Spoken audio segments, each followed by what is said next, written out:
buat maksiat karena merasa bahwa tidak akan ada yang bisa menghalangi dengan kedudukan itu.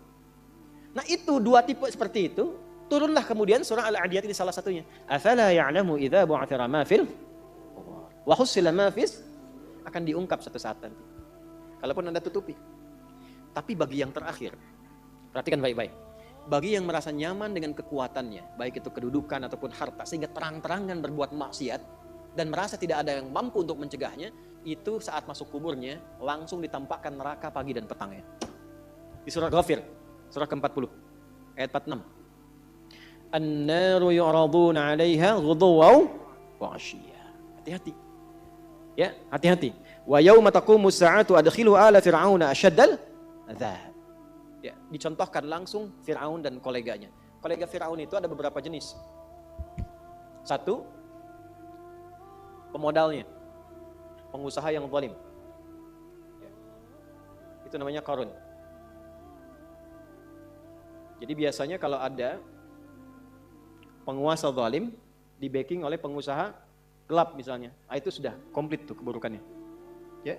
Nah ini dikisahkannya dengan Qarun yang pengusaha gelapnya. Kemudian ada pemikir yang menyimpangnya. Ya, pemikir yang menyimpang. Jadi ada intelektual yang hanya menguatkan kebijakan-kebijakan buruk saja. Supaya ini jalan. Orientasinya dunia. Ya. Siapa? Haman. Sekaligus jenderalnya juga. Haman.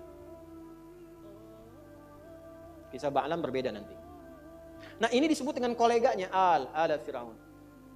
Jadi biasanya, hati-hati. Fikihnya maksudnya begini. Kedudukan itu kalau sudah semakin tinggi, kedudukan yang semakin tinggi, maka di antara ujiannya adalah ada potensi-potensi yang mengajak pada penyimpangan.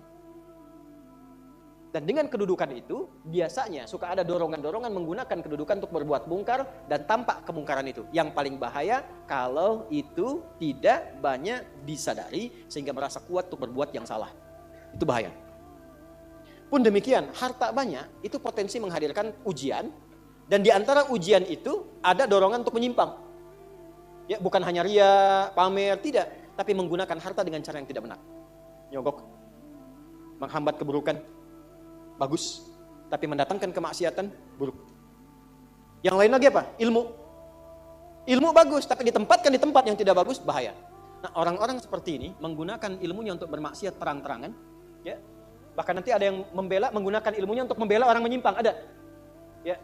Di zaman Nabi itu ada buzzer. Zaman Nabi.